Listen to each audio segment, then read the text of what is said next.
May these images and words be the map that guides your journey, revealing paths of love and understanding.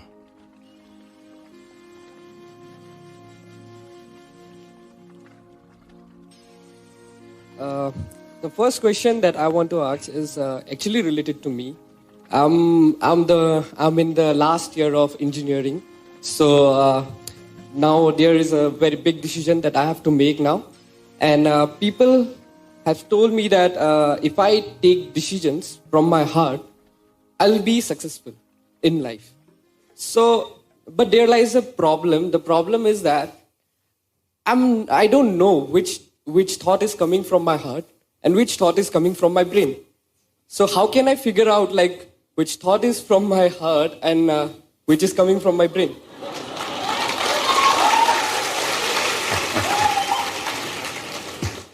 The heart makes only two sounds, lub-dub.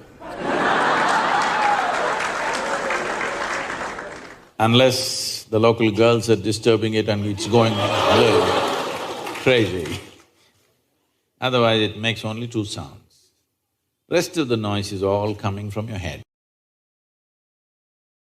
This idea that something comes from the heart, something comes from the brain, it's metaphoric, but unfortunately a whole lot of people are taking it literally. There was a time in many parts of the world, particularly in Arabia, the medical science in Arabia believed the blood is pumped from the liver. You might have heard Urdu sayings about Kalija, have you? Because they believed blood is being pumped from the liver, because liver is a far more complicated organ than the heart. Heart is a simple pump. So do not give it any more responsibilities other than continuously pumping the blood and keeping you alive, unless somebody here breaks it. So, about the last year of engineering, I want you to change that language because this happened. Can I tell you a joke? It's okay? Yeah. You're pretty serious about this, that's why I'm asking. This happened. A very celebrated scientist was at a dinner and he was not grandly dressed or anything, he was looking very ordinary. So the lady who was, sitting next to him, didn't pay much attention to him, she doesn't know who he is. But after some time, just to be polite, to make some conversation, "May I know what do you do?" He said, "I'm studying science." She said, "Oh, I finished that in my 10th class." So you're not going to… you're not in the last year of engineering, maybe the course, but not the last year of engineering, because for your entire life, if you learn engineering, when you're dying after 100 years, I'm not preponing it, after 100 years when you're dying, you would still know, if you're a constant learning process, you would still know you know very little about engineering. With that little, many things happen, that's different. So don't be in the last year of engineering. I know the program may be closing, but not the last year of engineering, okay? So, essentially engineering means to have things the way we want. Yes? When we say this building is well engineered, I'm not saying that. If we say this building is well engineered or an automobile is well engineered, what it means is it's functioning the way we want.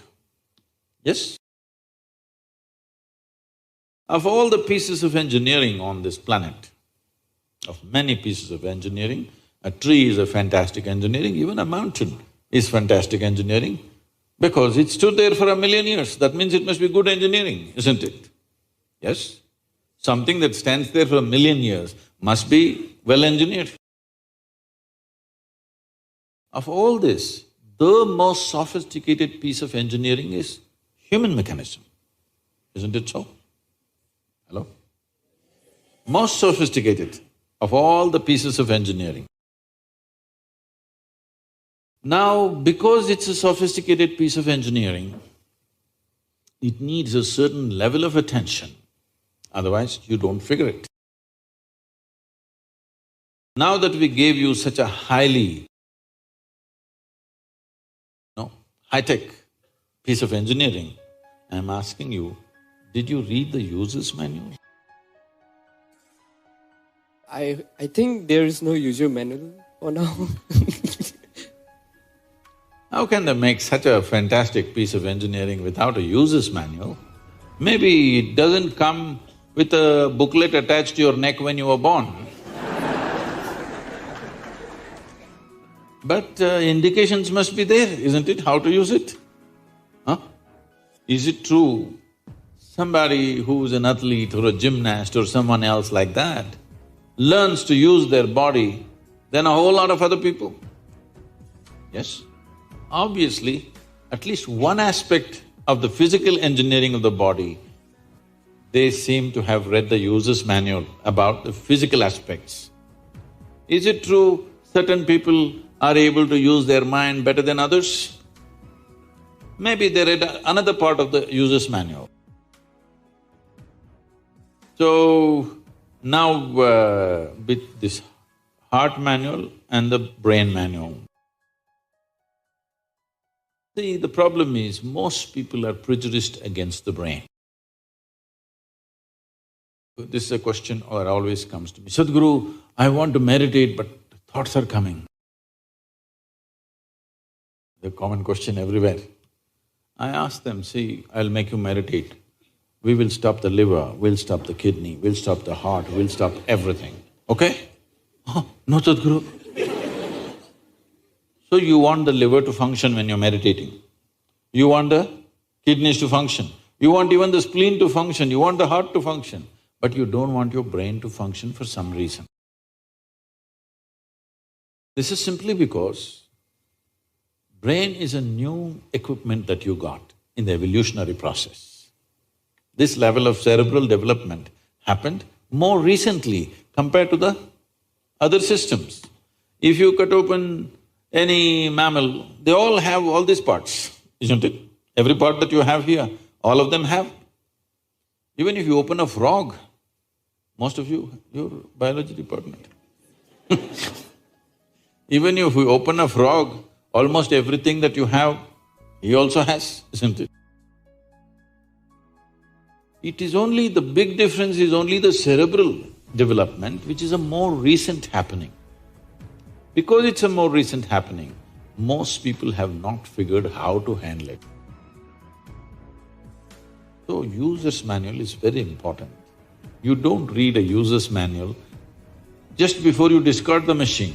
You read it in the first few days, isn't it? Hello? If you buy a phone, do you want to read the user's manual in the first 3 days or after 3 years when you're throwing it away?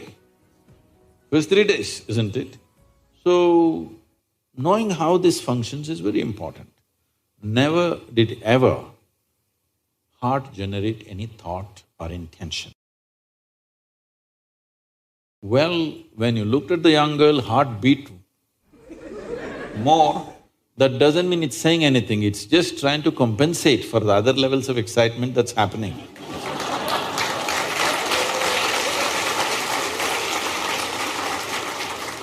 The heart is not trying to say anything, it is only compensating, you need more blood, so it's pumping little harder. That'll happen even if you run up the staircase. Yes? What happens to you little panting when you fall in love also happens physiologically when you run up a staircase, yes or no? Fear also does that to a whole lot of people. So, heart is not trying to say anything, it is just trying to make sure every part of the body gets the nourishment of blood flow. So it's your brain speaking in different tongues. What's your native language? What's your mother tongue? Assamese. So, because when you know 2, 3 languages, sometimes it gets confused, sometimes it speaks in English, sometimes in Assamese, sometimes in something else. So you're thinking different people are speaking, heart is speaking, mind is speaking, no. There is thought and there is emotion. People think these two things are saying different things. They're not saying different things. The way you think is the way you emote, isn't it so? Right now, if I think, oh, she's the most wonderful person on the planet, I just have to think. Then my emotions become sweet towards her. Now I think she's the most horrible creature on the planet. Now my emotions become nasty. Yes or no? I cannot think she's horrible and have sweet emotions. I cannot think she's wonderful and have nasty emotions, isn't it so? But today, I thought she's the most wonderful person and my sweetness was flowing. Suddenly she did something tomorrow that I don't like. I think she's horrible. Thought is agile, it changes direction just like that. Emotion is little sappy. It takes time to turn around. So that period, you struggle as if there are 2 dimensions of thing happening. Because thought is saying one thing, emotion is still going sweet, because it takes time to become nasty. Everybody struggles, but it catches up or no after some time? Hello? Today you thought she's wonderful, sweetness was flowing, tomorrow she did something you don't like, you thought she's horrible. The thought is clearly saying she's horrible, but emotions are struggling because they can't turn quickly. They take time to turn. But after a week or 10 days or 2 months, depending on how deeply you're engaged, after some time, emotion catches up with the thought. Emotion also says, yes, she's horrible, so let's be nasty to her. So, they're not speaking different languages. One is agile, another is little slow in its corners. So, it looks like they're speaking different languages. When it comes to what you want to do, you must think clearly, it's very important. Thinking clearly means, the question is not about what will get me this, what will get me that. Is your life precious to you? All of you, I'm asking. Your life, is it precious to you? Yes. So before you invest this life into something, you must look whether today if I invest my life into this, after 25 years, will it still mean a lot to me? After 50 years, will it still mean a lot to me? At the end of my life, if I turn back and I look, will I be proud of this or will I be ashamed of what I'm doing right now? Doesn't matter what other people say. But you should not do anything that you will feel ashamed of, isn't it so? Huh? It doesn't matter, people say so many things. Everybody has an opinion, it's their business. But you don't do something that you will feel ashamed of, isn't it? Then you're turning against yourself. Somebody turns against you, you can leave them and go somewhere else. If you turn against yourself, you'll have to live with it forever. So, this is all you have to look at it. Something will get you money, something will get you comfort, that's not the point. What you choose to do, will it give you a life? When I say give you a life, are you just trying to make a living or are you trying to make a life out of this? It's important. Making a living is not an issue. A worm, an insect, a bird, an animal, all of them are making their life, making a living, isn't it so? They're even making a life out of it, but definitely they're making a living. So making a living with such a big brain is not an issue. Earning your food is not an issue, making a living is not an issue. Only problem is you want to live like somebody else, that's an endless problem. I want to live is not a problem. I want to live like you, this is a problem. So, it is important, if you consider your life as a precious life, you must make sure you make a wonderful life out of this. Whatever opens up in that direction, that is the thing you should do. But when you're under the pressure of peers, somebody is saying, I'm going to America, somebody says, I'm going to the government job, somebody says, I'm doing this. So So one thing that all of you should do before you make big decisions in your life is withdraw from these pressures of peers, professors, parents, everybody. Just spend 3 days to 1 week by yourself. Look at it, what is it that you really want to do? Not under pressure from other people. What does this life want to do? Do that. It doesn't matter what other people think about. Today is Krishna Janmashtami. When we say Krishna, there are too many misconceptions about Krishna. When we say Krishna, most people only think of butter and girls and flute. Yes. But we must understand that his butter business was all till he was 6 years of age or 8 years of age. So all this girl business only till he was 16 years of age. At the age of 16, when his guru Sandipani made him realize what is the purpose of his life, first of all, he left Vrindavan, never again came back. Never again came back to see any of his relatives or the girls or boys of his area. That was the end of it. At 16, he left. When he was leaving, today if we say Krishna, we say Radhe Krishna. Radhe comes ahead of Krishna. Because their love, their intimacy, their romance caught the imagination of a whole culture in the entire subcontinent in such a way that we don't say Krishna Radhe, we say Radhe Krishna. But at the age of 16, he saw her for the last time and never again saw her. And at the age of 16, when he was leaving, he said, I played this flute for you. Now I'm going and not coming back. So, as an offering to you, for the love that you are, I'm going to give this flute to you and never again play the flute again, and he never again played the flute. From then on it was Radha who played the flute. He never played flute after 16. From 16 to 21, he lived as a brahmachari, he took sannyas, lived as a brahmachari, went through severe sadhana. After that, his entire life was committed to marry political life, political process and the spiritual process.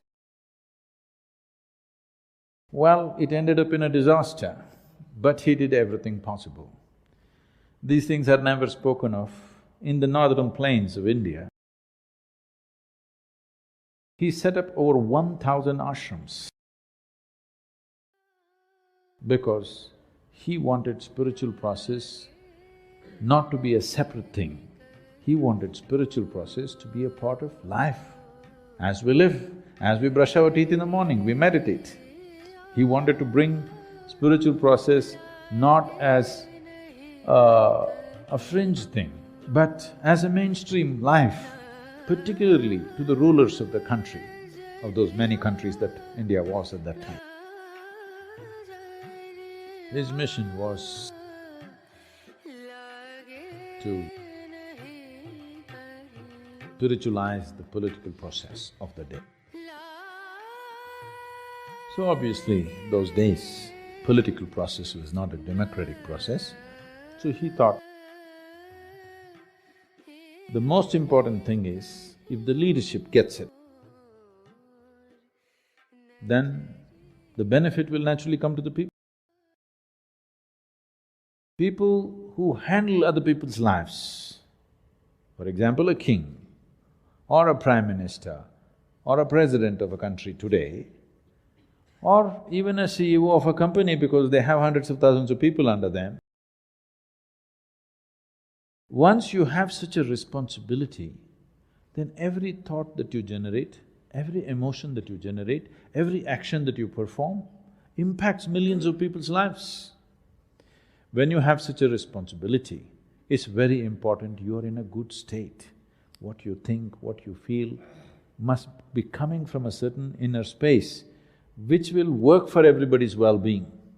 If I have a narrow view of life, every thought that I generate will damage people's lives, every emotion that I have will damage people's life, actions that I perform, and especially actions that I do not perform, which I'm supposed to perform, will cause immense damage to people's lives, isn't it? So he focused only on leadership. He wanted the kings of the day to turn spiritual. Unfortunately, it ended up in a disaster of Kurukshetra, a terrible war which wiped out, an entire generation of men, literally. But still we worship him. Everything that he wanted to create failed with Kurukshetra war. That's one thing he desperately tried to avoid is that war. But the most terrible war happened, and even he, his own clan, all fought among themselves and killed themselves. But we call him Lord, because through all this he was playful, untouched by a terrible reality, a terrible drama that's playing around you, but still untouched. But this we are saying, Lord, this you can also do, isn't it? Whether you are going to become the biggest success in the world or not is subject to many realities. But are you a successful human being? That means, are you able to conduct your life consciously, or if life pokes you, will you become an animal? This is the question. This one question, if you successfully handle, you also, we will call you Lord. Yes? My question is about this gruesome, horrible act that happened yesterday at Kashmir, and we saw 40 plus Jawans killed. So, I don't know what's the psyche of these people who can get into a car with 300 kgs of ammunition and, just blast. See, as I said earlier, we're still not in that level of human consciousness where all boundaries and borders can be just wiped out and human beings just embrace each other and live. There's no such love affair going on, okay? Still, national identities, religious identities, various other kinds of ideological identities set us against each other. It is as simple as it is, but when it comes as to how it manifests on the ground, it's too complex. It's not something you can solve like that. So, in the making of a nation, one important thing is the sovereignty of the nation. Because nation exists only because of its borders. This may be an unpopular thing to say in United States right now, but you call something a nation, only the first and foremost is the geographical border, isn't it? Well, people can go this way, that way, people can change their language, people can change their religion, people can change their beliefs and ideologies, but it's the geography which is the first dimension of making of a nation. So this sovereignty should not have been dragged for so long after independence. It's a serious mistake. It should have been settled immediately. But unfortunately, they did not settle it for… I don't want to make a political postmortem now, but it's a serious mistake not to settle the sovereignty of the nation, not to fix the boundaries and say, this is it. Still, it is a line of control. It's not the national borders, it is still a line of control which is always out of control. And there are various things, I don't want to give a political commentary now. So you're asking about the mindset. The mindset is like this. This has been in many ways put across. They are fighting for what they believe in. You are trying to fight for what you believe in. And this will go on endlessly, you understand? Either you must change your belief system or they must change their belief system. And that doesn't look like in your future, all right? That doesn't look like that. But either you must have the wisdom to end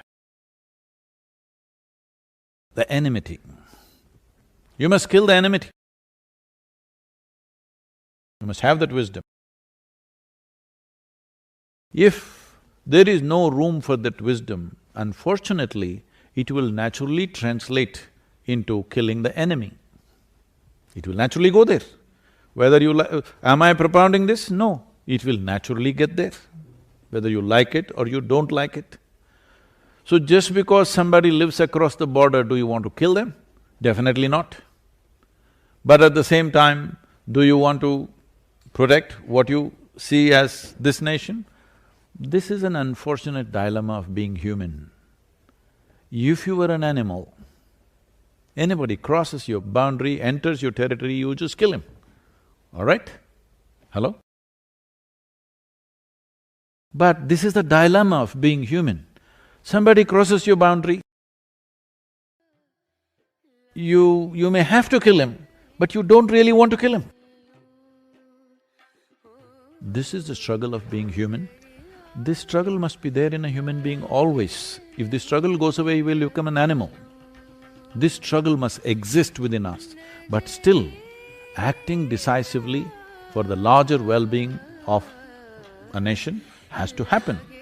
Why I'm talking about a nation is, for me, nation is not a political entity, nation is not my nationalism. I don't belong to that. For me, nation is the largest amount of population you can address right now. If you want to bring well-being, you cannot address the globe. Hello? You cannot address the whole globe just like that. It is not within your means to address the globe. The best thing you can address right now, the largest human entity you can address right now is nation. If you go down, maybe there are states, maybe there are religions, maybe there are castes and creeds and all kinds. Don't go there. Address the nation because it's the largest segment of humanity you can address right now. In that context, sovereignty of the nation becomes of prime importance. Well, what has to be done, but we must have pain in our heart.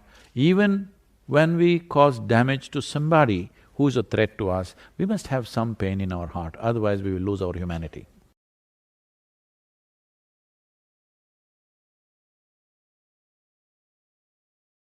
So here we are exploring and expounding the glorious ways of Shiva. The only way you can grasp what's happening here in the next 7 days is the first part of Shiva's teaching was to Parvati, his wife. It was taught in a certain intimacy, in a certain closeness, certain lack of resistance from the other person. If you want to grasp this, you have to sit here like the Devi herself, otherwise that part of Shiva's ways will be totally out of reach. Shiva expounded various types of yogas, every kind. The most gentle and compassionate yoga, the most ruthless forms of yoga, both were expounded. Because with him, he has no qualms about anything. He has no morality, he has no right and wrong. For him, his body is just an instrument. Everything in the existence is just an instrument to ultimate realization. So depending upon the level of preparedness of the person who is sitting in front of him, accordingly he went. Shiva, the Adi Yogi, came to an inner state of stillness, where if he closes his eyes, he can sit like this till the end of the world.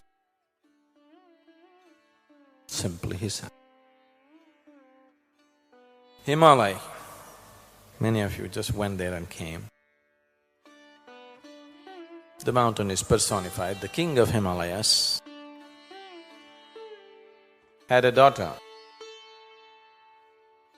whose name was Parvati. So Himalaya and Parvati came and started serving Shiva where he was sitting and meditating. After many millennia, he opened his eyes and blessed Himalaya, and then he saw Parvati. Then he told Himalaya, it is improper for you to bring a woman where there is an ascetic. You take her away. Immediately, Parvati said, why are you rejecting me? And who are you to reject me? You are the basic principle of the existence. These two are known as Purusha and Prakriti. Purusha is the masculine, Prakriti is the feminine. Prakriti also means nature. Purusha is the fundamental principle, Prakriti is creation. You are Purusha, but without Prakriti, there is no action in you. You are just inert. You cannot do anything by yourself unless there is Prakriti. Shiva said, I can dismiss and dissolve Prakriti right now. I created it. If I want, I will dissolve it this moment. Don't talk to me all this nonsense, you go. Then Parvati said,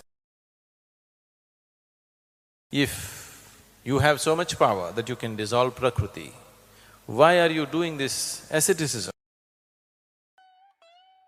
And why are you sitting in these mountains? These mountains are Prakriti, the air that you breathe is Prakriti, the sky is Prakriti, everything is Prakriti.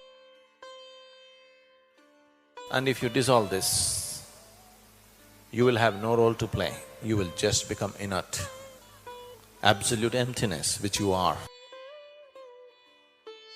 He liked the argument and the spunk in her, but he still pretended to be very angry and asked her to leave. She refused to leave. She has been performing immense austerities to become the wife of Shiva. She was completely determined and focused, her only focus was this single point agenda she was going on. Then people interfered and Shiva decided to marry her.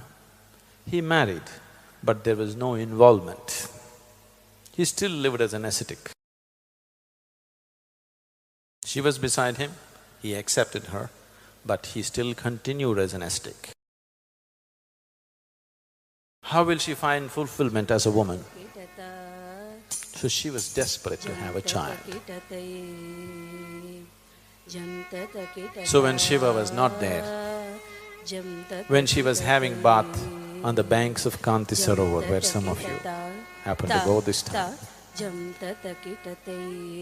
she took out the sandal paste that she had smeared on her body, plus a little earth, and formed a little boy out of it and infused life because she wanted to enjoy the child, because she's been cursed to be barren. And Ganapati was born. Shiva was in the mountains meditating. After about 12 years' time, he came back. By then, Ganapati has grown into a 12-year-old boy. Parvati was having bath, so she had asked Ganapati to watch out so that nobody comes this way.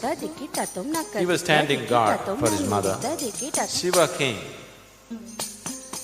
He was in a certain mood, he was just walking in. After 12 years, he's walking into the house.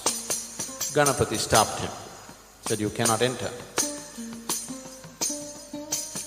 He asked, who are you? He said, it doesn't matter who I am, you cannot enter. Shiva just took his axe out and chopped his head off. So the boy fell dead. And Parvati came from a bath and saw her son dismembered.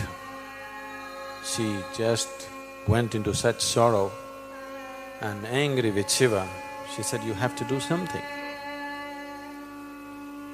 Then he just came home and he killed his own son and now his wife is angry, you know.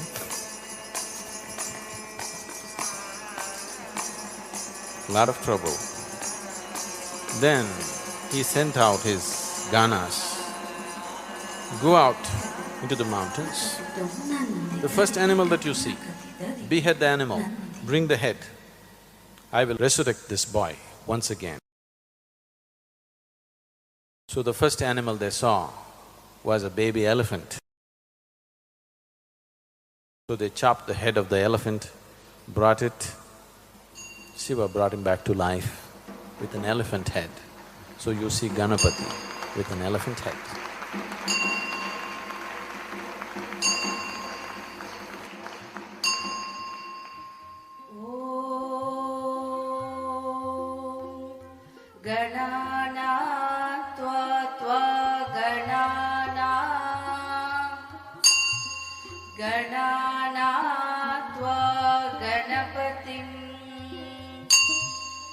गणपतिं त्वा गणाना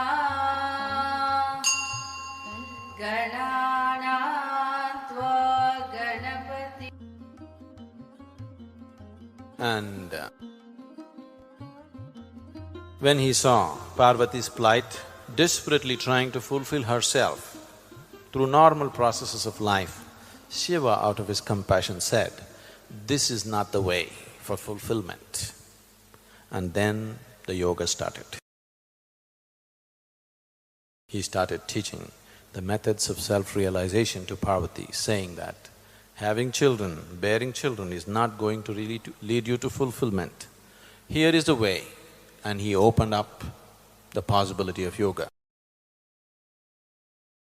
When we say ways of yoga, we are looking at getting mastery over the fundamental processes of life, the very process of creation and dissolution. In great detail and in such gentle ways, Shiva went about expounding the ways of yoga to Devi. The sutras, the Yoga Sutras of Shiva are such that almost in every sutra, he refers to her as the resplendent one, the gracious one, the beautiful one. So you need to understand that this teaching transpired between two people with utmost intimacy. Intimacy should not be understood as sexuality. Intimacy means there is no resistance. There is no need to fight through this person. This person is absolutely open to whatever is being offered. So it is in such a state that these sutras were offered. So the sutras will be so subtle, so gentle.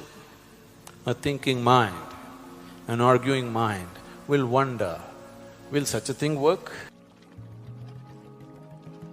But it worked miraculously for her. And she became fully realized. Here, if we have to expound yoga in Shiva's ways, you have to really sit in my lap. Absolutely no resistance. Either you have to sit here like a Devi, or you have to sit here as a child. If you can't do this too, you just have to enjoy the party. We'll make sure the party is good.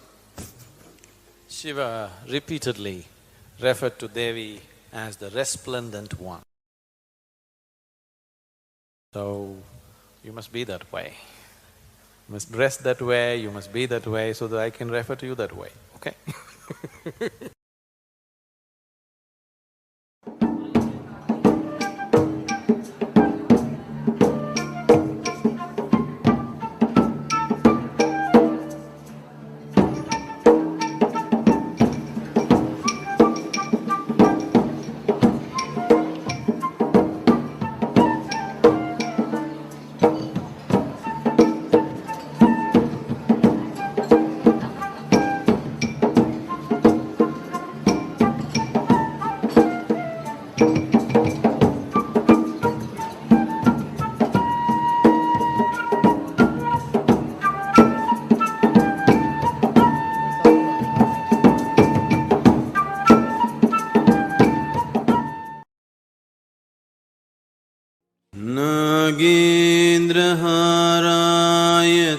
Nityanirochanaya Bhasmagaraghaya Maheshwaraya Nityaya Shuddhaya Digambaraya Tasmai Nakaraya Namah Shivaya Tasmai Nakaraya Namah Shivaya. When we say Shiva's teachings, we need to understand that we are not talking in terms of philosophies or ideas. These are purely methods. They're just methods to get a person moving from one state of consciousness to another. There is no teaching involved, there is no philosophy involved. Shiva is not a philosopher, he's a yogi. When I say he's not a philosopher,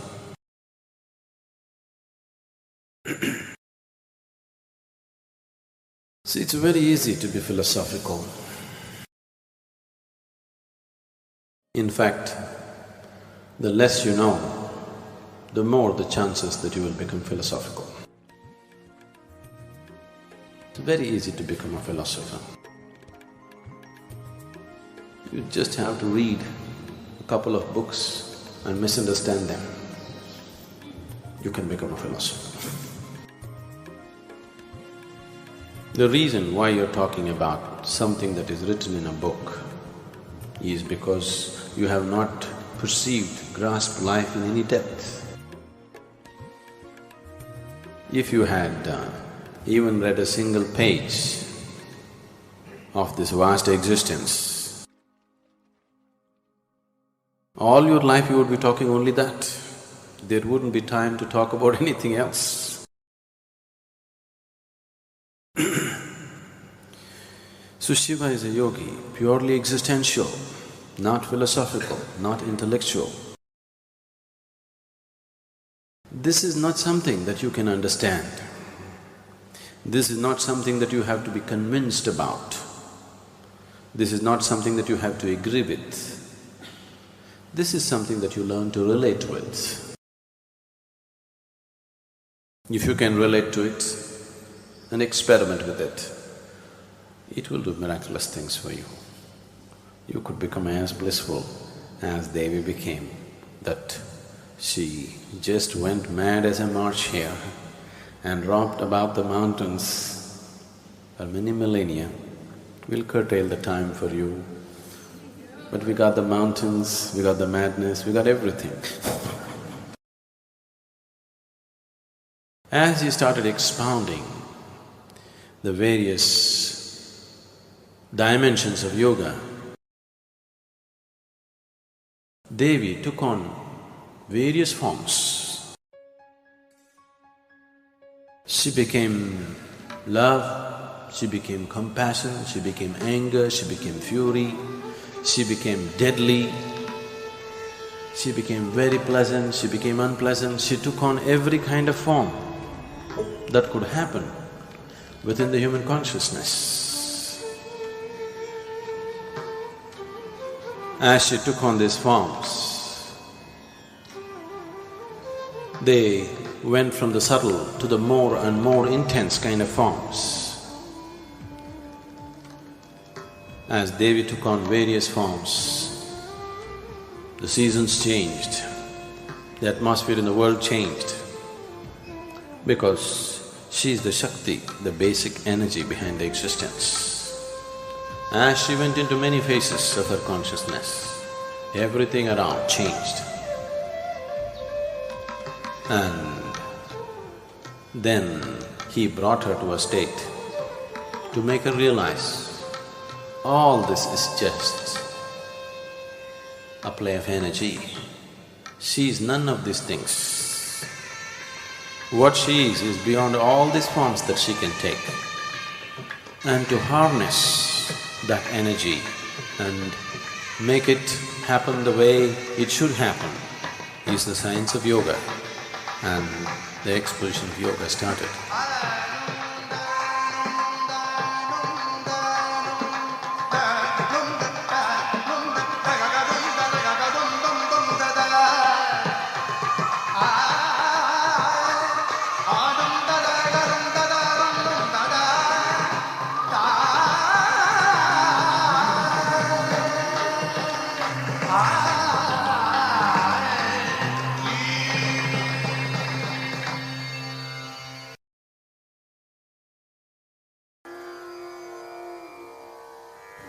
Shiva said, what you went through right now is just a play of your energy, this is not you.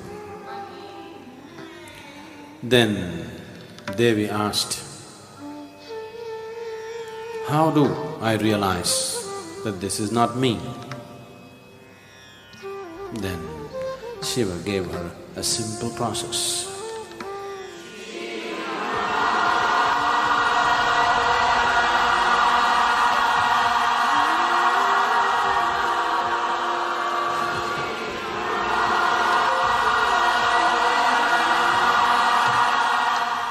Sada vasantam, sada vasantam, sada vasantam.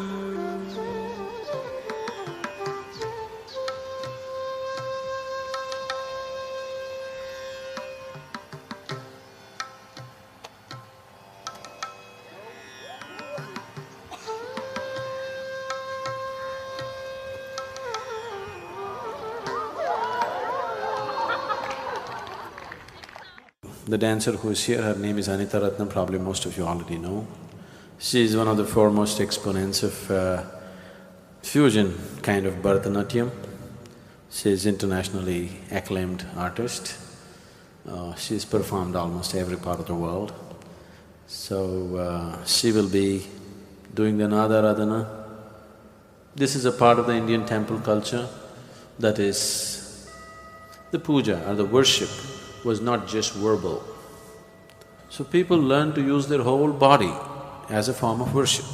Many of you're practicing Surya Namaskar, which is a form of worship, using the entire body to get into your worshipful activity within you. Similarly, dance also was used as a form of worship and as a form of involvement.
You said, until you explode, I'm not your guru, I'm just your friend. Now I'm troubled. I want a guru. I've got a few friends already, but I want a guru. So here I am to explode. Please explode me.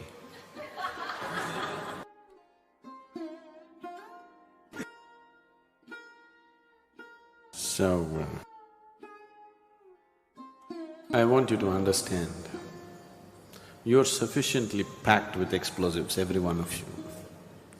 Only thing is, some of you have kept it so damp it doesn't light up, or some of you don't know where the fuse is. So, I can easily light it up. If you're damp, we can dry you. The weather's cloudy, it is not assisting, but I can dry you up and light you up. You just have to allow it. So right now, you don't know how to allow. If I say, allow me to do it, haven't I allowing you? I came for the program, I'm sitting here, what else am I supposed to do?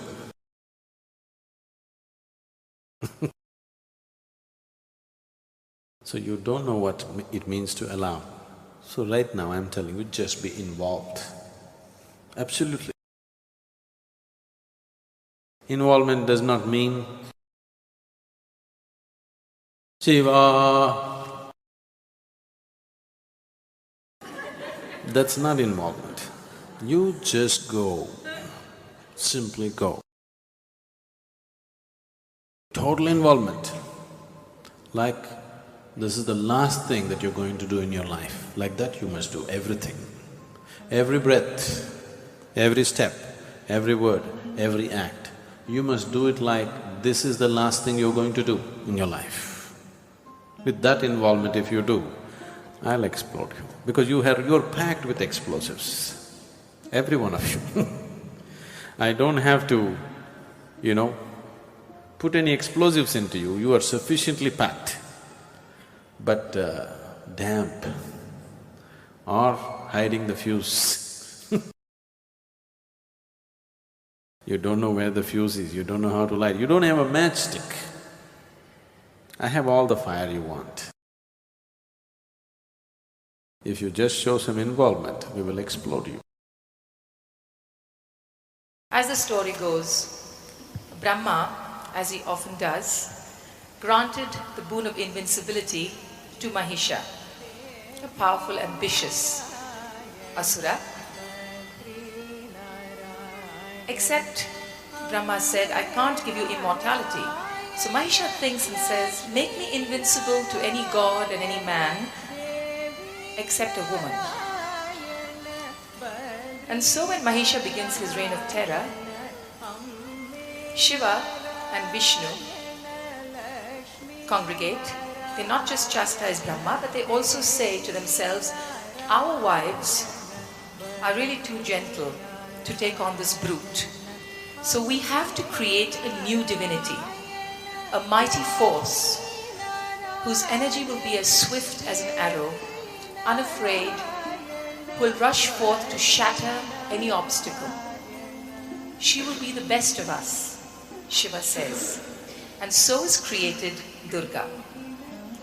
Tonight's presentation is called Andari, one of the many names that Durga is given, another being Ishvari, the wife of Isha, Shiva.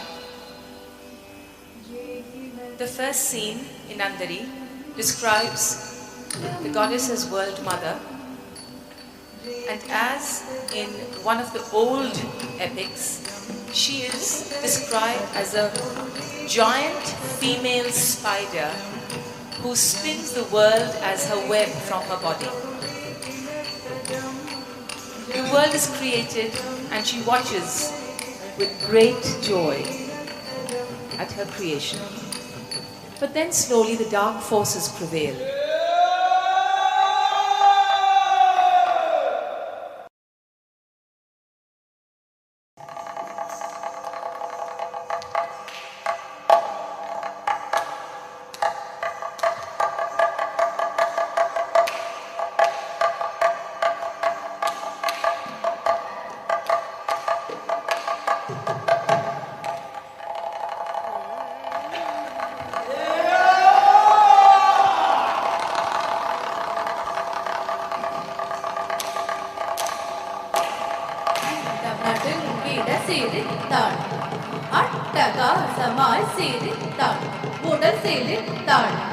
ಸಿರಿತ್ತ ಬೇರೊಳಿಗೆದಿರೊಳಿಯಾಗಿ ಏಳುಲಗಂ ಅದಿರ ಏಳ್ಕಡಲು ಭೂಮಿ. She is called upon to be reborn in a terrible,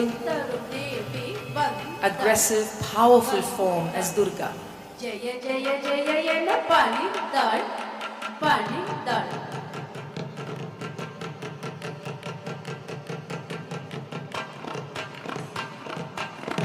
ವತಿ ದೇವಿ ಪರ್ವತ ದೇವಿ ಪರಮಿಗ ದೇವಿ ದುರ್ಗಯಲೇ.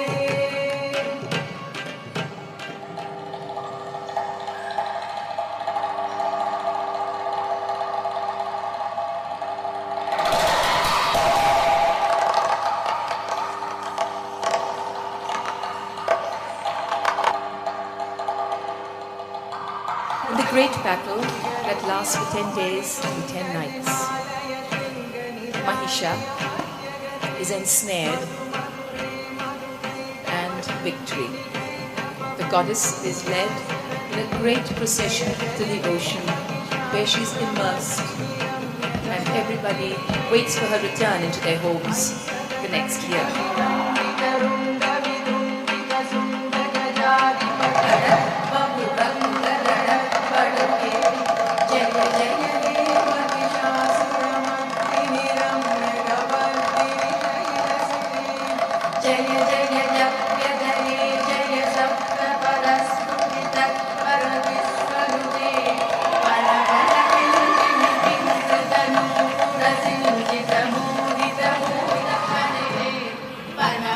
But at the end of Andari, Durga is so disgusted with the greed of humanity that, like a female spider who not only spins a web but can consume it and destroy what she has created, she decides it's time to completely annihilate everything in order for the world to be created again. All that is remaining is a lamp which symbolizes hope. A pregnant woman in whose womb is an unborn female child that she carries and hangs around one ear like her earring to show her compassion.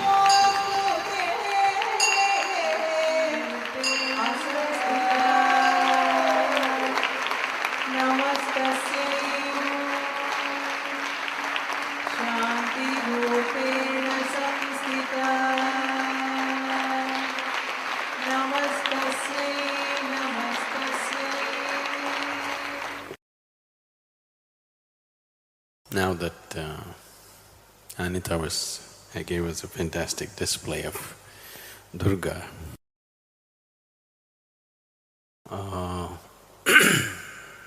I think we should say something about Linga Bhairavi, a fiercer aspect of the Devi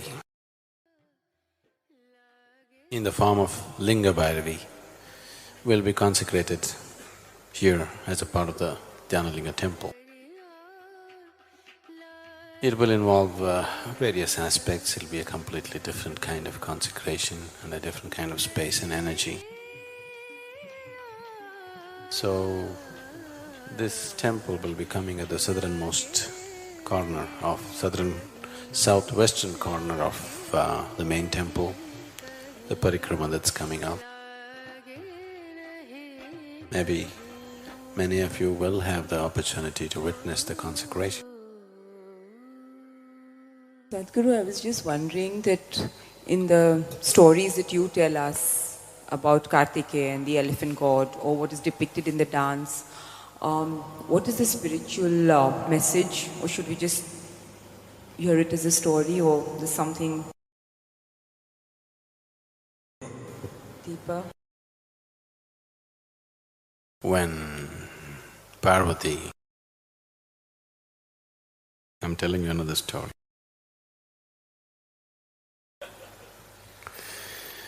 When Parvati asked Shiva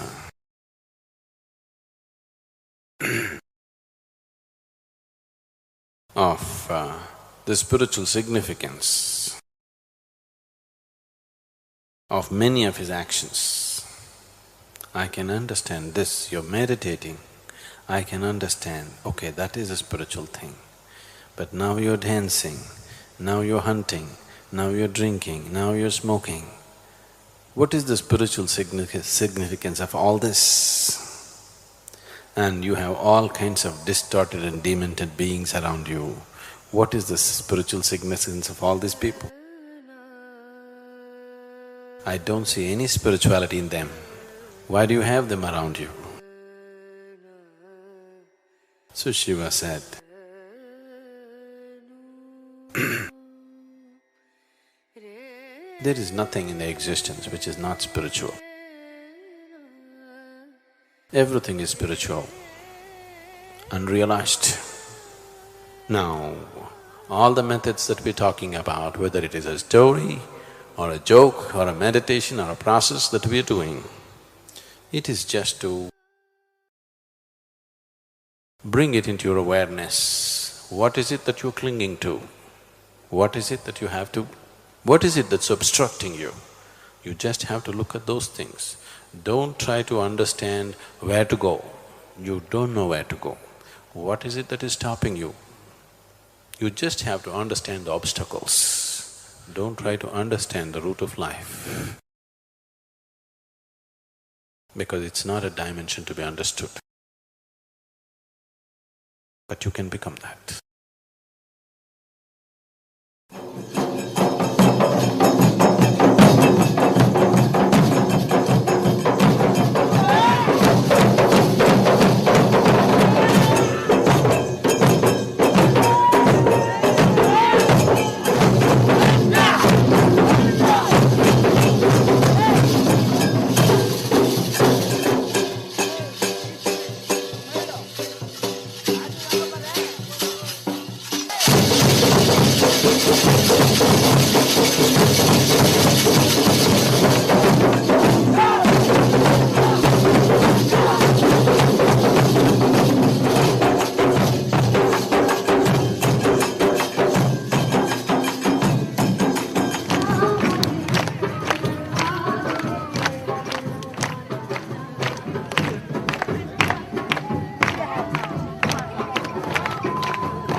Now,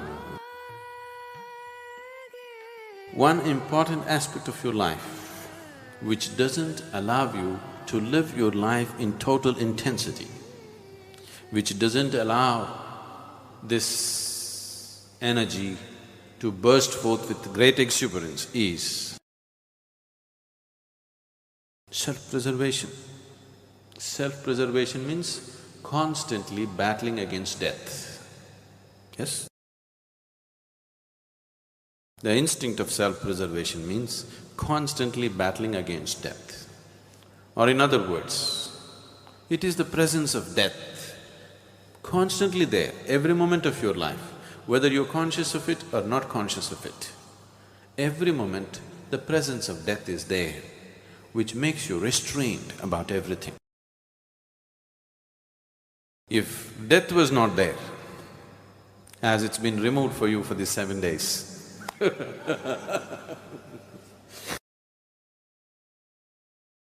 if death was not there, you would do so many things, isn't it?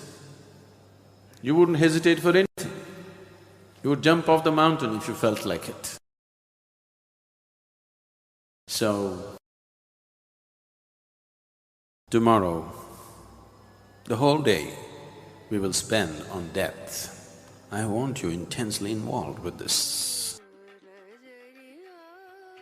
I'm talking about it today so that you're prepared for it, you don't resist it.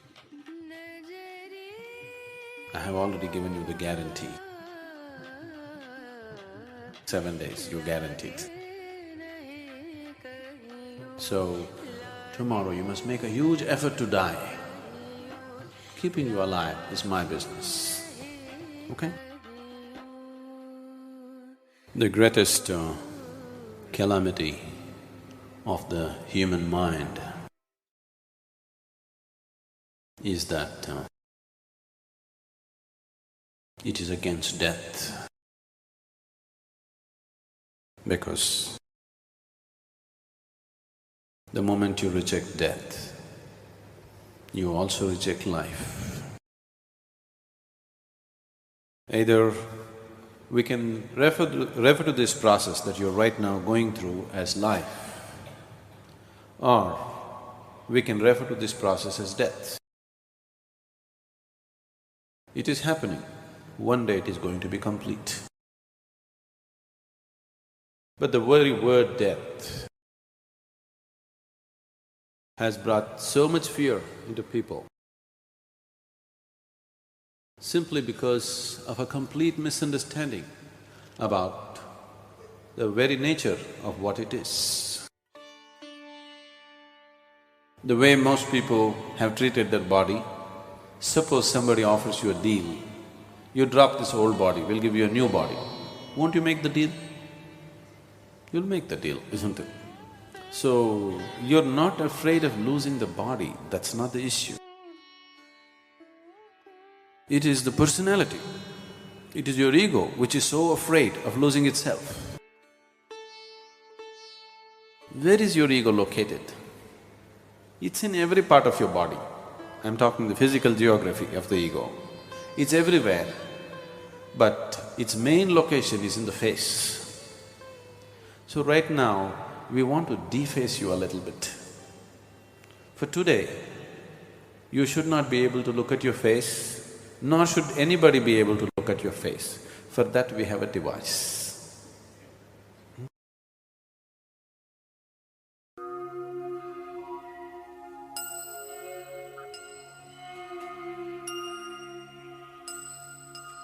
You should become faceless.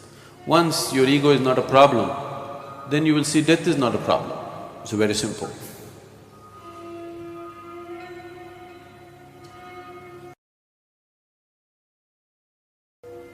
Death is a cosmic joke.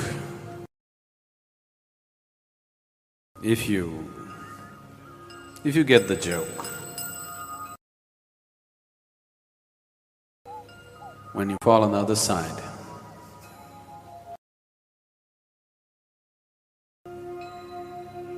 it'll be wonderful. If you don't get the joke, if you're here, you fear the other side. When the other side comes, you just don't know what it's about. So today it's an attempt to bring you to an experience where you grasp the cosmic joke, where death becomes a laughing matter in your life. Here we will go through a certain process where you have the opportunity to go through the process of death, of course with the guarantee that I have already given you. So do not miss this opportunity, because now I'm giving you the guarantee. You can die and you'll be back in a few minutes. So do not resist it, do not miss the opportunity. Once you know the relaxation of death, then life becomes an utterly effortless process. Death is the creation of the ignorant. Death is the creation of the unaware. If you're aware, it's life, life and life alone.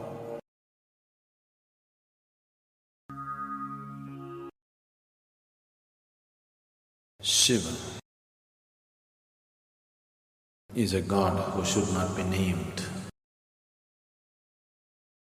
because to name him is to limit and curtail him. At the same time, the sum of his many names also bring out the indescribable mystery of who he is. Or indescribable mysteries of what this creation is, of its various forms.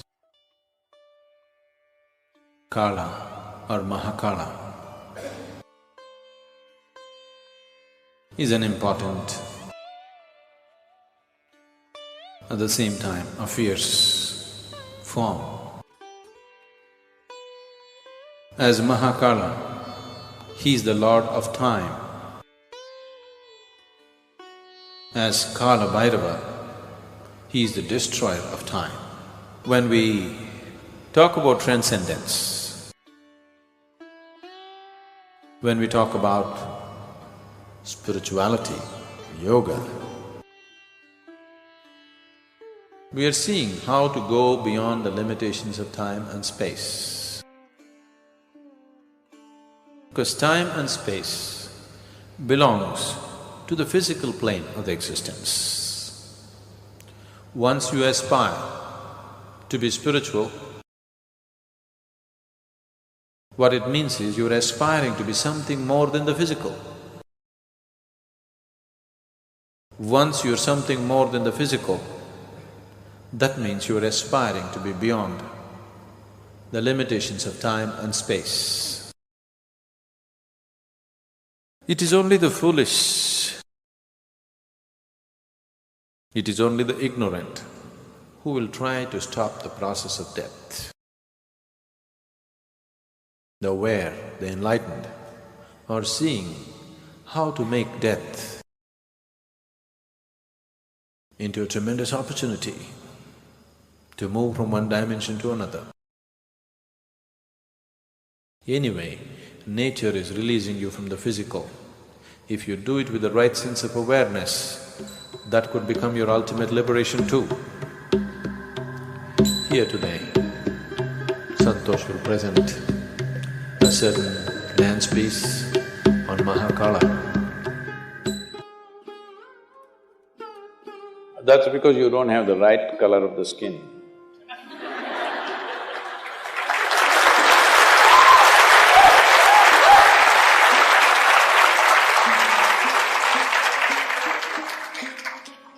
And I've been talking about this for 40 years, all right?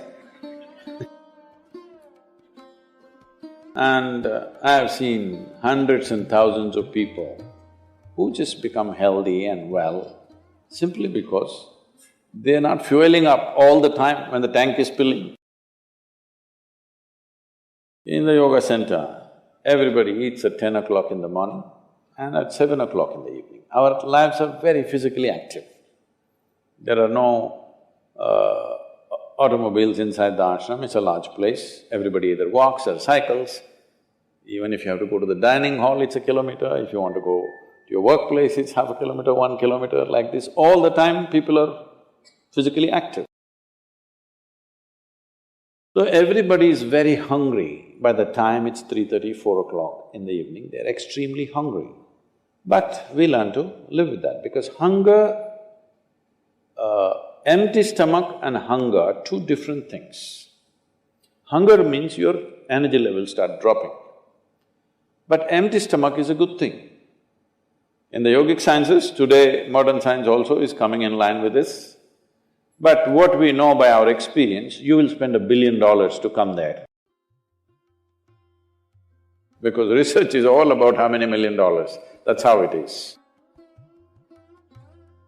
Your body and your brain works at its best only when your stomach is empty. So we always make sure we eat in such a way, how much ever we eat, our stomach must be always empty within 2 to 2.5 hours' time maximum.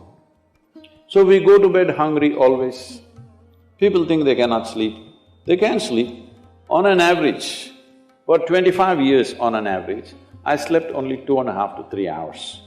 These days I'm getting little lazy and sleeping anywhere between 3.5 to 4.5 hours in spite of the level of travel that I have. When I say level of travel, if I say my level of travel in the next few days, you will fall off your chair. Yes? Should I tell you? No, not necessarily. Because in the next 10 days, I'm in 5 different countries doing I don't know how many events, all kinds of events. So, you're able to keep this up simply because you don't overeat. It's very, very important. Everybody eats 2 meals. I generally eat only 1 meal, 4:35 in the evening, because I don't like to sit in front of the plate and worry about how much to eat. I like to eat well. So, 4:35 in the evening, if I eat a meal, it's only next day. Is this enough? Am I looking okay? Hello? I'm not looking like your patient, isn't it? I'm not going to come to you because any correction and purification that needs to happen in the body, your stomach needs to be empty. It's very, very important. Otherwise, the purification on the cellular level will not happen. You pile up things and then you have all kinds of problems. The first thing is inertia in the body. Inertia means there are many levels of inertia. If you don't notice all that, the amount of sleep that you have is inertia. All of you have come here to live or… Hello? To live, right? Not here, I'm saying into this life. You want to live or… The intention of life is to live, isn't it? But because you talked about American doctors, this is all being picked up here also. All American doctors say minimum 7 to 8 hours you must sleep. So that means 1/3 of your life you must sleep. Another 2-3 hours, 4 hours goes in bath, toilet, eating, this, you know. So literally 50% of your life is just maintenance. Suppose you have a vehicle, you have a motorcycle or a car, if it goes to service 1 day in a month, all right to keep it. If it goes to service 15 days in a month, this is a nuisance, isn't it so? Most people have made their systems into a nuisance because their own body is a big impediment in their life. Anything they want to do, their body will not allow them to do. So in this there are many aspects. One important aspect is people are eating much more than what they should eat. Simply because they have been told, you must eat more, otherwise you will become weak, this, that. No, it is the way you keep your body. A fuel… Today, everybody is trying to work towards a fuel-efficient car, motorcycle, everything. This means what? If the machine runs smoothly, it'll consume less fuel, isn't it? So if you sit here and you are very much at ease, now it'll consume less fuel. If you like this all the time, then it'll consume more fuel, it'll want you to eat.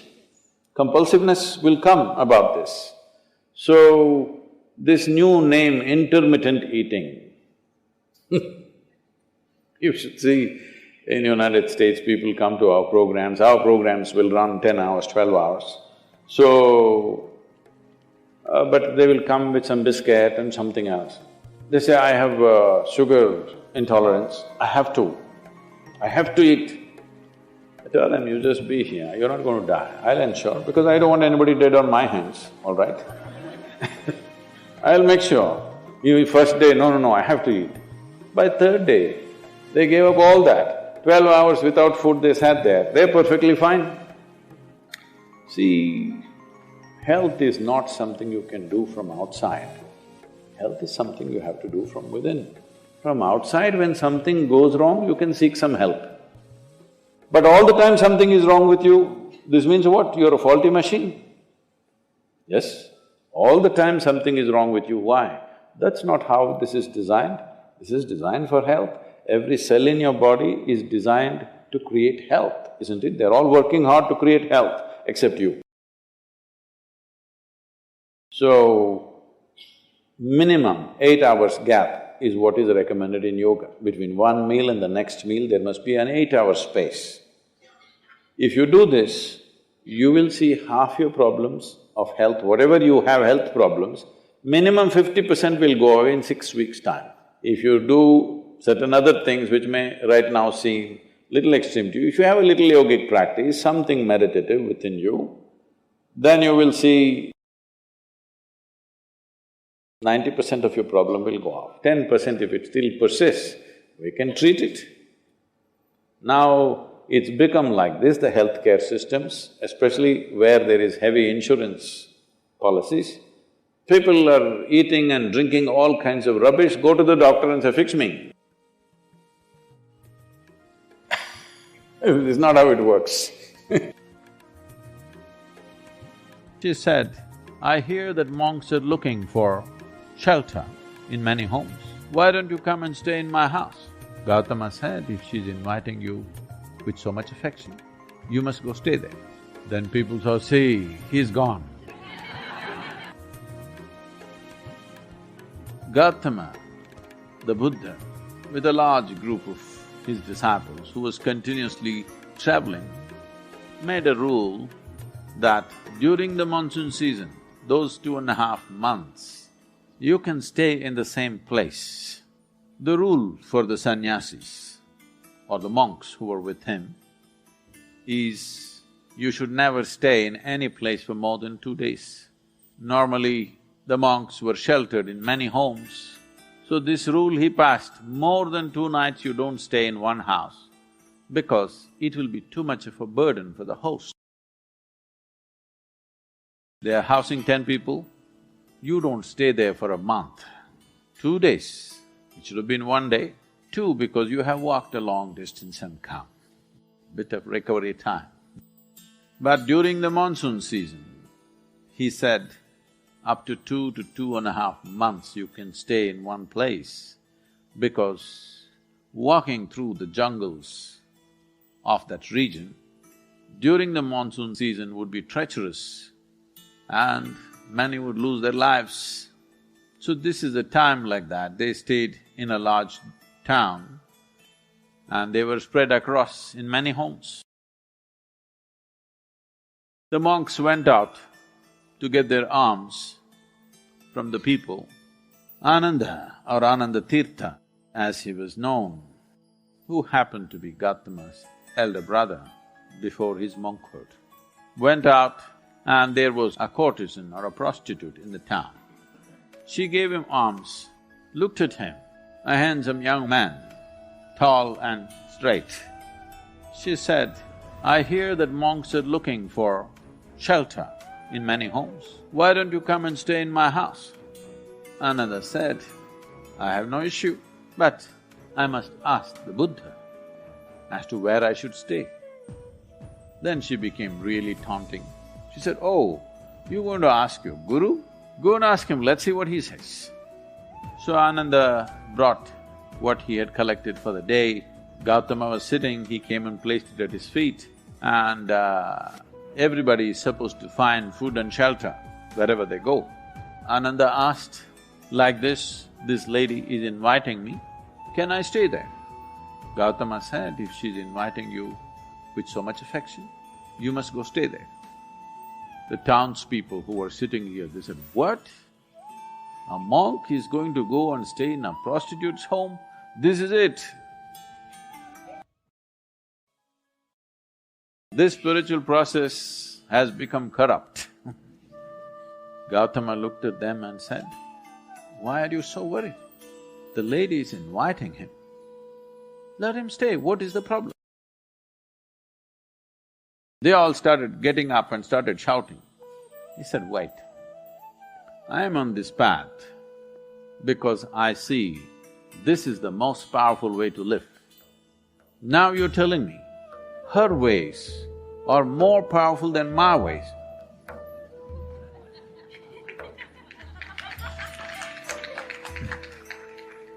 If that is the truth, I will also go and join her. I'm here because I see this is the most precious and powerful way to exist. If you think her ways are better than mine, I should also go and join. Because if you're a true seeker, that's how it should be. If you found something much higher, you go for that. Then people shouted and many of them, of course, leave. Then Ananda went and stayed with her. Monsoon time, because of rains it gets cold, monk is wearing a thin habit.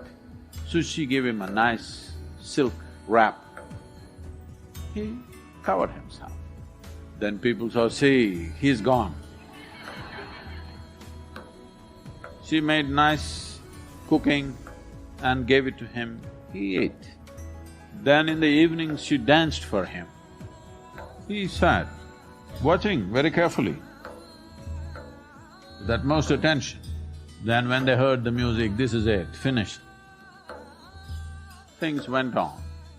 When the time was up, when the rain stopped, when it's time to move, Ananda came to Gautama along with a female monk.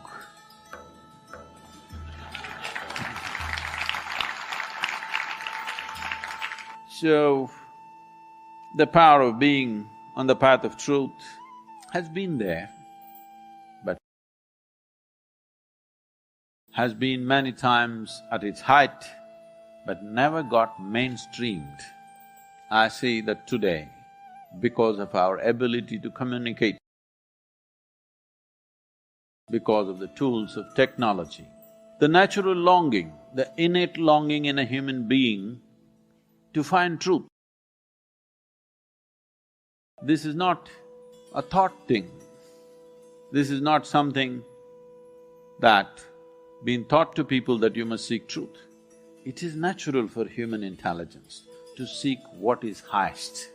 If you are given an option, any human being, given an option, either to be here or there, he will always say, I want to be there. Right now he may be caught up here, but aspiration is to go to whatever is the highest. It is just that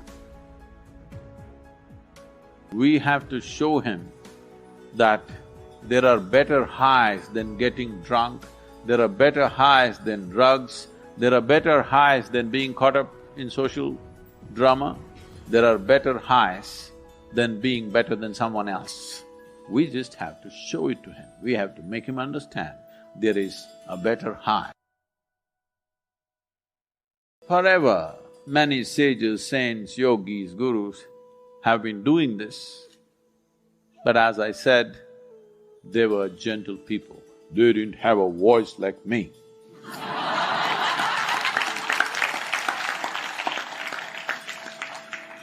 They didn't have a microphone.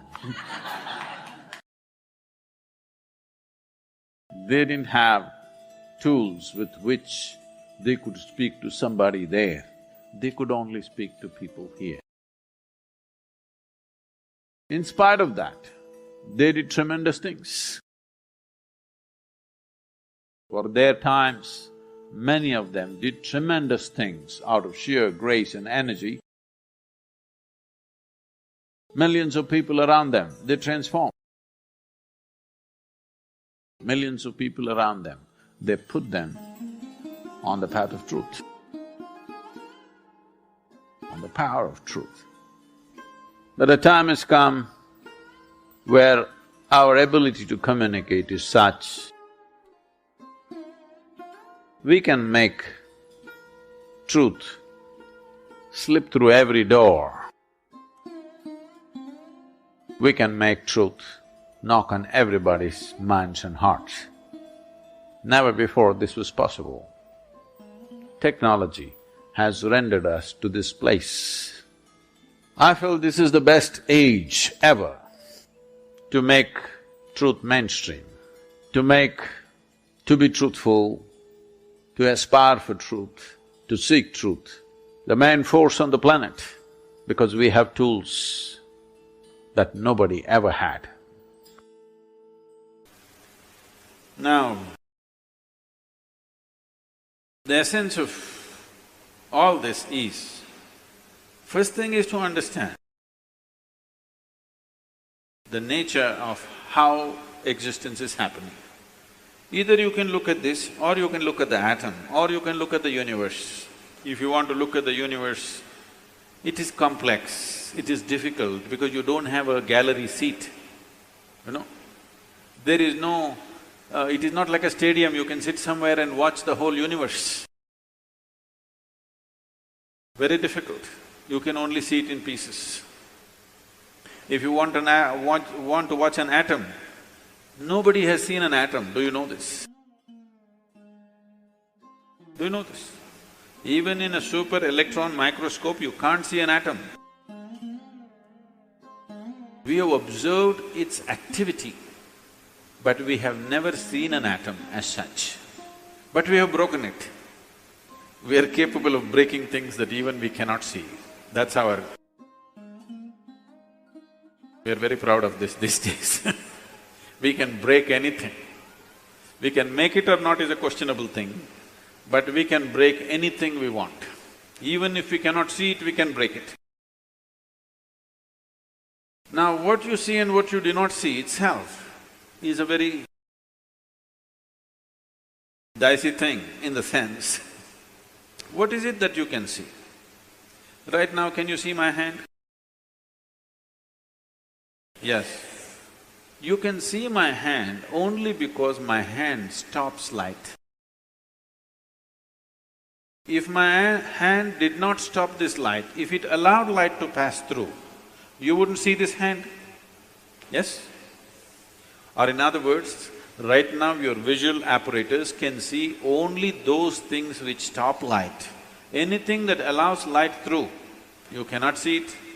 You cannot see light itself, first of all. Can you see the light that is here? No. Only whatever stops light, you can see it. What does not stop light, you cannot see it. Very bad, isn't it? You must be able to see all those things which allow light to pass through, because they are important things. But right now your visual apparatus are trained to see or capable of seeing only that which stops light. So the whole process of seeing life the way it is means, first of all, evolving an eye, a thoughtless eye, an eye which is free of thought. When I say free of thought, it is free from the taint of memory. Right now, these two eyes are heavily loaded with memory. So you can see this. If you see a group of people like this, if you just casually look like this, among these hundreds of people, if there is one face that you're familiar with, you will see suddenly that face sticks out. Have you noticed this? Have you noticed this? You're going in a street, there are 100 people standing there. Your friend is among that. If you look here, just this friend's face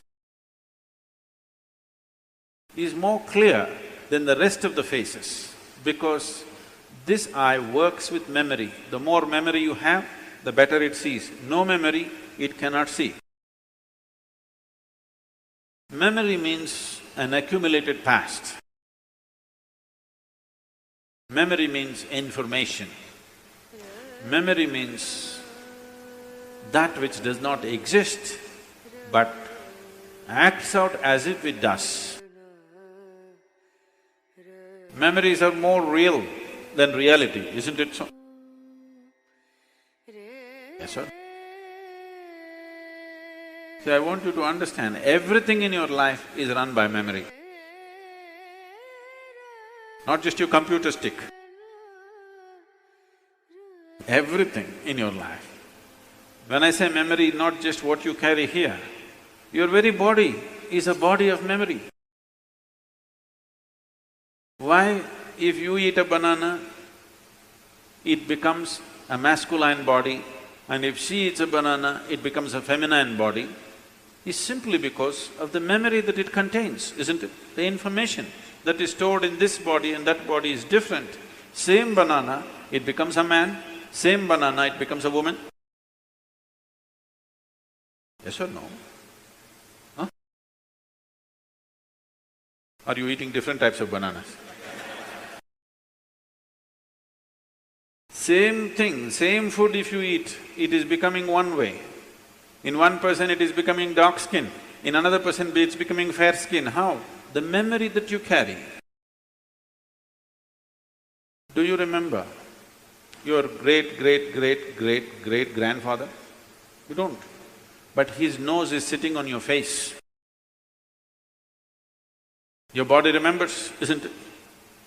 You may not have no idea who it was, but your body remembers even today. 1,000,000 years ago, how your forefathers were, still it remembers, isn't it? So what you call as my body is just a body of memory, and eyes are loaded with memory. Eye which is loaded with memory, an eye which is corrupted with memory, cannot see anything the way it is. It will only see things as it is convenient because the software is working from inside. It will not allow you to see anything the way it is. This is what traditionally we are referring to as karma.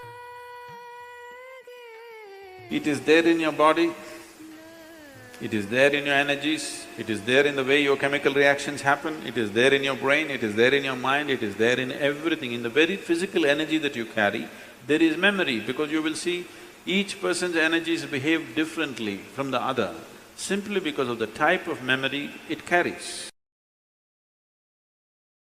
If you want to get rid of this, it's a long process, and if you get rid of this, dismantling of the personality and the body will happen. So another way is to create a distance from it. Just hold it little away. When you want to play with it, you play with it. When you want to switch it off, you must be able to switch it off. So for this, an external view is needed. Right now, your ears are loaded with memory, your eyes are loaded with memory, your tongue is loaded with memory. Why? If you are born in Karnataka, if you go to North India, food doesn't taste good, is because the tongue is loaded with memory. Yes or no? Have you suffered this or no? You went north and they said aloo bhaji, aloo aloo matar, aloo palak, aloo parota, aloo, they said. You couldn't stay there because your tongue is loaded with memory.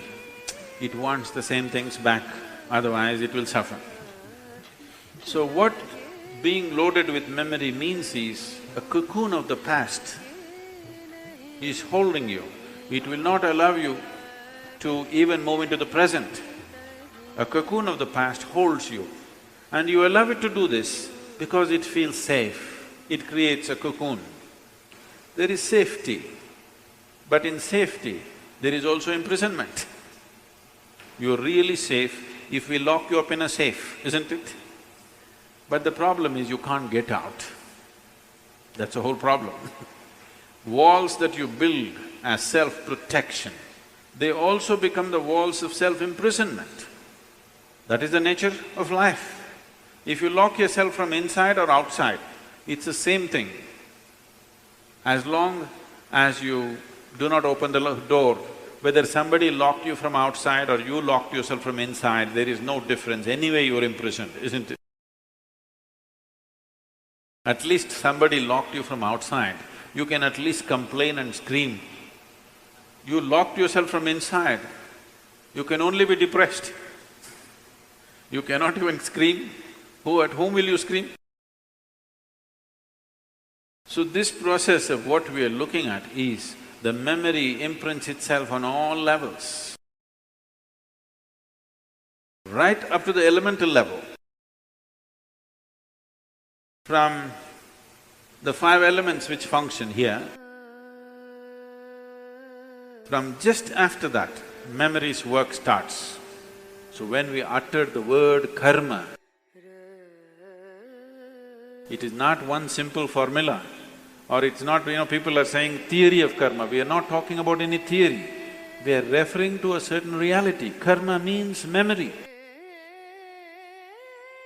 Action and memory. Past action exists only in the form of memory, isn't it so? Yes? Memory, not just what you carry here. Every cell in the body carries its own memory. Why one atom behaves differently from another atom, though the same ingredients is, it has a memory. A hydrogen atom has one kind of memory, oxygen atom has another kind of memory. unless you mix them up, they will continue to behave like that. It is in a small circle. You are in a little larger circle. The universe is in a much larger circle, but the same memory rules all of it. So when we said karma, we are not talking about some concept or philosophy. We are referring to a certain reality which is finding manifestation as who you are. The very shape of your body is because of memory. If a bird eats a mango, it becomes a bird. If a worm eats a mango, it becomes a worm. If you eat a mango, you become a human being. Same mango, how many things it's doing, depending upon what kind of memory it carries. Isn't it? What you call as a seed, if you plant the same seed, if you plant a seed in the same soil, here you plant a mango tree, here you plant an apple tree in the same soil, this will only produce apples, this will only produce mangoes. I know there is a newspaper picture where a jackfruit has become bananas, that's different. Yes? You saw this? Oh, you are from Bangalore or Devanahalli?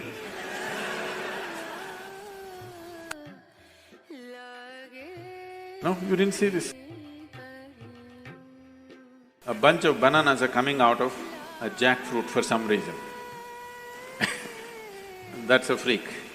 And that's happened because of some mix-up. We don't know who did the mix-up. But essentially, if you… in the same soil, if you plant an apple seed and a mango seed, this will only produce apples, this will only produce mangoes, because seed is a certain amount of memory, isn't it? Whether it is a seed of a plant or your father's seed which enters your mother's womb, it is just memory and memory and memory, isn't it so? This is karma, and this goes right back, right up to the elemental level. Everything is memory. Only the pure element is free from memory. So the idea, when we're starting off Bhutesha, because that's the most important thing, that he mastered the elements, that's why we bow down to him, because he mastered the elements, he has an eye which has no memory, a taintless eye which sees everything just the way it is. So yoga essentially means developing an eye which is not contaminated by memory, which simply sees. It does not see things the way your memory perverts it. It simply sees everything the way it is. This eye will see those things which do not stop light. Right now, these two eyes can only see what stops light. If you start seeing something that does not stop light, that means another dimension of the eye is beginning to function. So does the earth. In fact, so does the sky. All the celestial objects are making their own sounds. There are sounds of pain, sounds of pleasure, sounds of misery, sounds of joy. For everything there is a sound. With human life, it's very true. Sounds of life, and there are sounds of death. And there are even sounds of silence. So this complex amalgamation of sounds, different kinds of sounds, creates different intent, different levels of compulsiveness, different levels of bondage, and different possibilities of entanglement. In all this, why one chooses to become silent? Silence is not a way of denying yourself life. It is not even about denying yourself articulation. Silence is about moving from compulsiveness to consciousness. All sounds represent different forms and different dimensions of compulsiveness. When one chooses to become conscious, not be entangled in the compulsive nature of the existence, he naturally chooses to become silent. Silence does not mean shutting your mouth silence, plugging your ears silence. You can sing in silence. You can dance in silence. You can even speak in silence. You can even scream in silence. You don't try.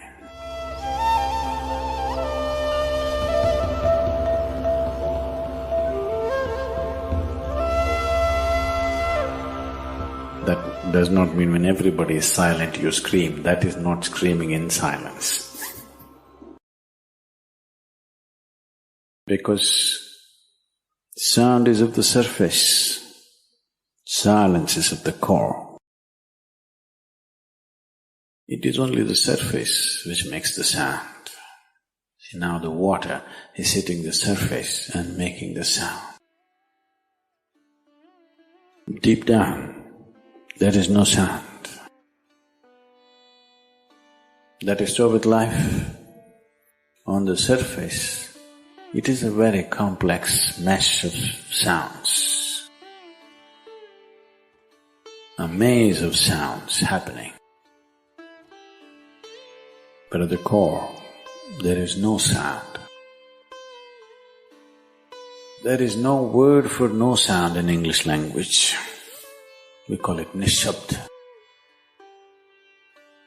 That means absence of sound, a total absence of sound. Absence of sound means absence of reverberation. Absence of reverberation means absence of life. Absence of life means absence of creation. Absence of creation means absence of the Creator too. So a space which is beyond creation and Creator, a dimension which is beyond life and death, that is what is being referred to as silence or nishabd.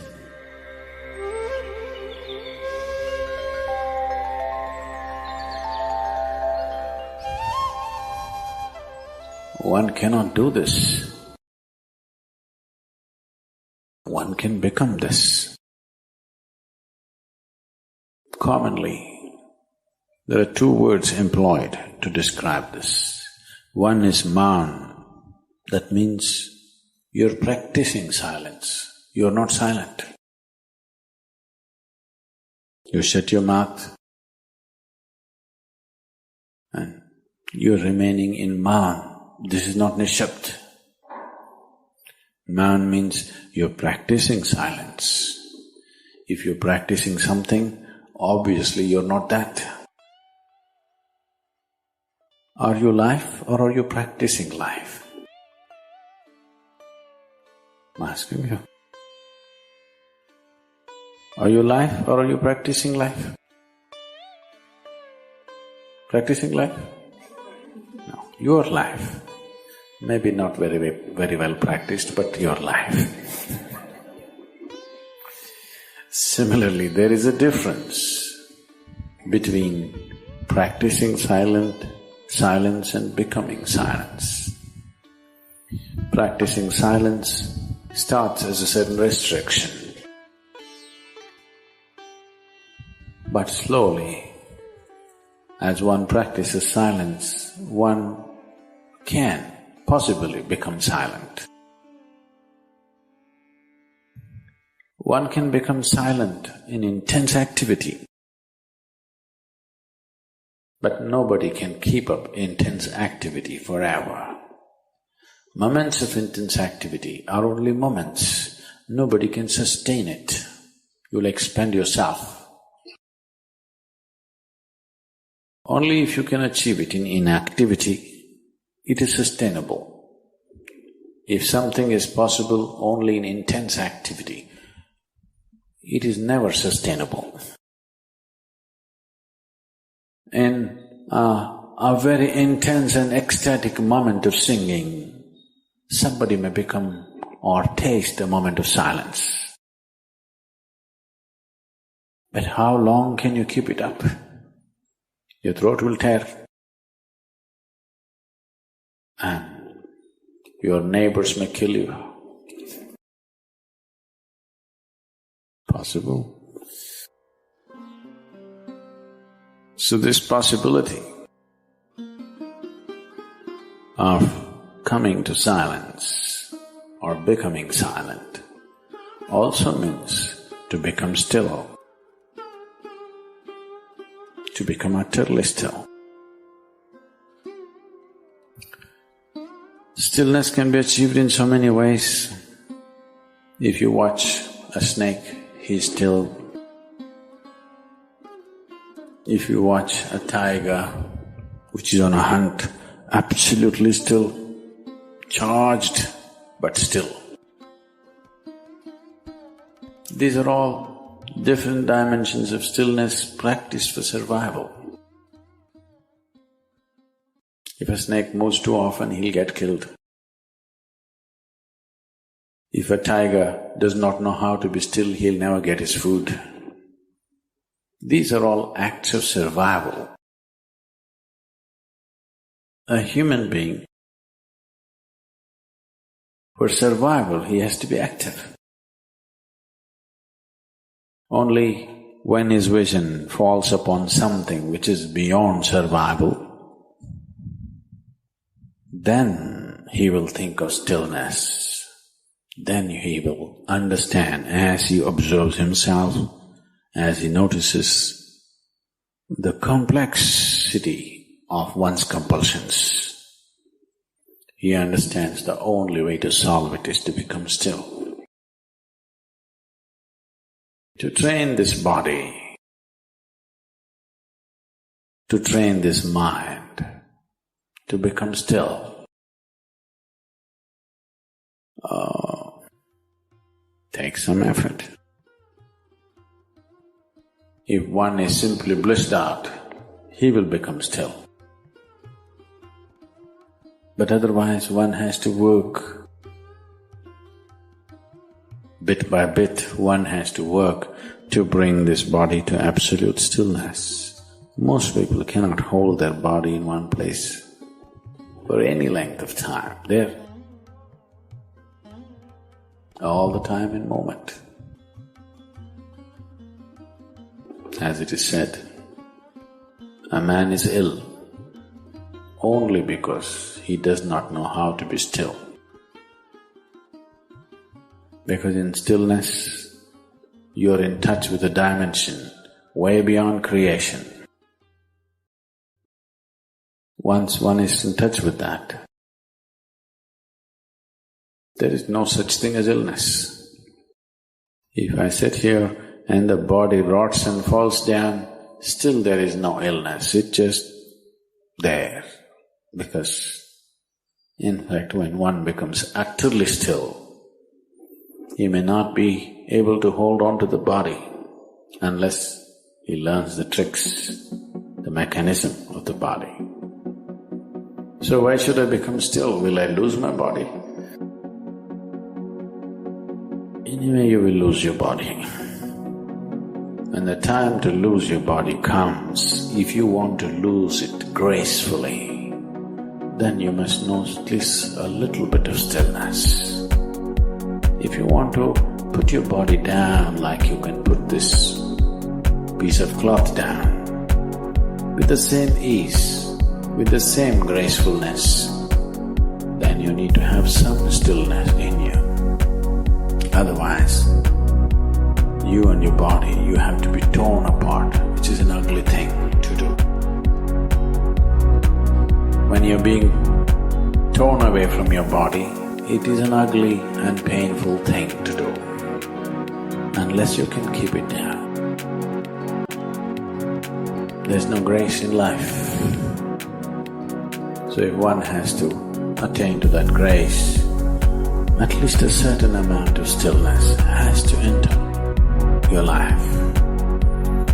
For this to happen, a certain level of silence has to enter your life. If right now it is not coming, at least practicing a little bit of mouth. In an hour, if you're speaking 1573 words right now, how many more? How many words do you spit out in a minute? 1573, you're actually doing that many? I thought that's impossible. Okay, I believe you. So whatever number you're doing, see if you can articulate the same things that you're saying with half the number of words. Suddenly you will become extremely conscious of everything. Right now, our oral diarrhea is happening. You're doing 1573, it's diarrhea, okay. Now, if you have to hold back half the words and still say the same things, now you have to be very conscious, otherwise you cannot say it. Just try this and see. Tomorrow, one day. In an hour, normally what number of words you utter, make it half. Don't curtail your activity, still say the same things. But with half the words, how wonderful the whole world will feel, you know.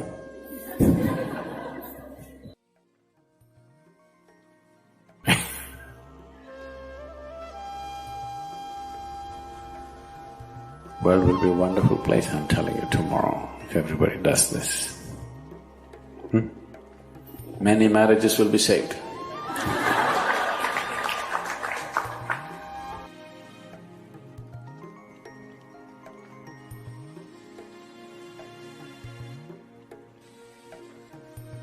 Be a multiplier of love and knowledge.